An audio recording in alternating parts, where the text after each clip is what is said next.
천득의 인연. 지난 4월 춘천에 가려고 하다가 못 가고 말았다. 나는 성심여자대학에 가보고 싶었다. 그 학교에 어느 가을 학기 매주 한 번씩 출강한 일이 있다. 힘드는 출강을 한 학기 하게 된 것은 주 수녀님과 김 수녀님이 내 집에 오신 것에 대한 예의도 있었지만 나에게는 사연이 있었다. 수십 년 전 내가 17 되던 봄, 나는 처음 동경에 간 일이 있다. 어떤 분의 소개로 사회교육과 미우라 선생 댁에 유숙을 하게 되었다. 시바쿠 시로간에 있는 그 집에는 주인 내외와 어린 딸 세 식구가 살고 있었다. 하녀도 서생도 없었다.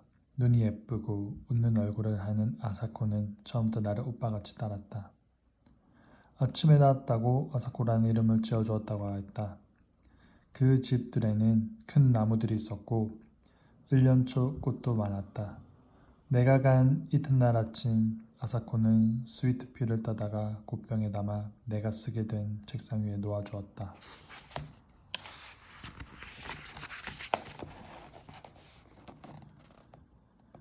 스위트피는 아사코같이 어리고 귀여운 꽃이라고 생각하였다.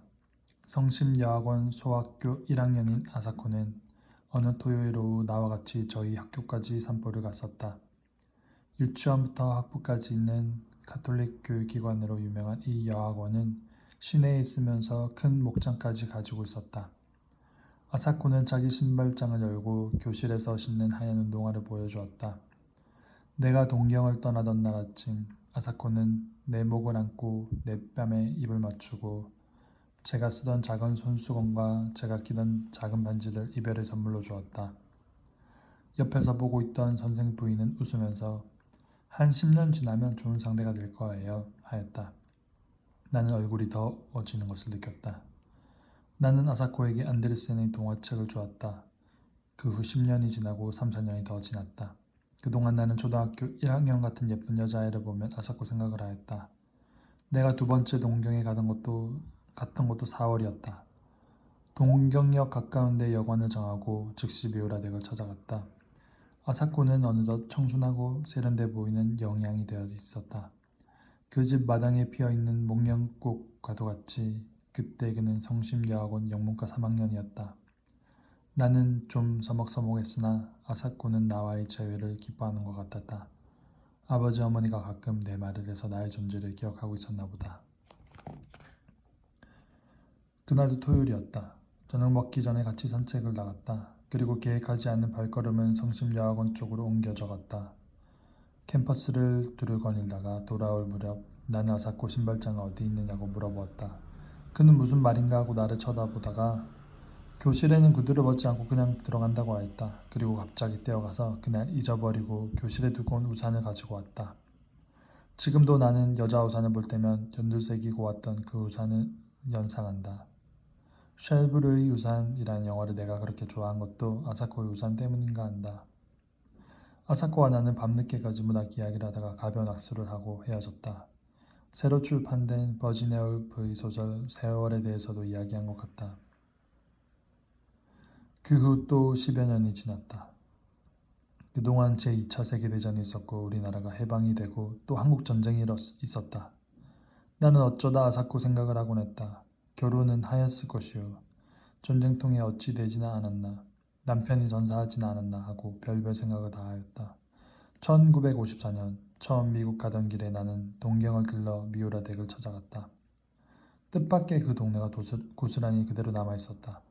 그리고 미우라 선생네는 아직도 그 집에 살고 있었다. 선생 내외는 흥분된 얼굴로 나를 맞이하였다. 그리고 한국이 독립돼서 무엇보다도 잘됐다고 치하하였다. 아사코는 전쟁이 끝난 후 메가더 사령부에서 번역 일을 하고 있다가 거기서 만난 일본인 이세와 결혼을 하고 따로 나서 산다는 것이었다. 아사코가 전쟁 미망인이 되지 않은 것이 다행이었다.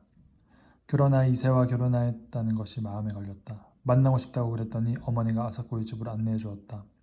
뾰족 지붕에 뾰족 창문들이 있는 작은 집이었다. 20여 년 전 내가 아사코에게 준 동화책 겉장에 있는 집도 이런 집이었다. 아, 이쁜 집. 우리 이담에 이런 집에서 같이 살아요. 아사코의 어린 목소리가 지금도 들린다. 10년쯤 미리 전쟁이 나고 그만큼 일찍 한국이 독립되었더라면 아사코의 말대로 우리는 같은 집에서 살 수 있게 되었을지도 모른다. 뾰족 지붕에 뾰족 창문이 있는 집이 아니라도 이런 부질없는 생각이 스치고 지나갔다. 그 집에 들어서자 마주친 것은 백합같이 시들어가는 아사코의 얼굴이었다. 세월이란 소설 이야기를 한 지 10년이 더 지났었다. 그러나 그는 아직 싱싱하여야 할 젊은 나이다. 남편은 내가 상상한 것과 같은 일본 사람도 아니고 미국 사람도 아닌, 그리고 진죽은 장교라는 것을 뽐내는 것 같은 사나이였다. 아사코와 나는 절을 몇 번씩 하고 악수도 없이 헤어졌다. 그리워하는데도 한 번 만나고는 못 만나게 되기도 하고 일생을 못 잊으면서도 아니 만나고 살기도 한다. 아사코와 나는 3번 만났다.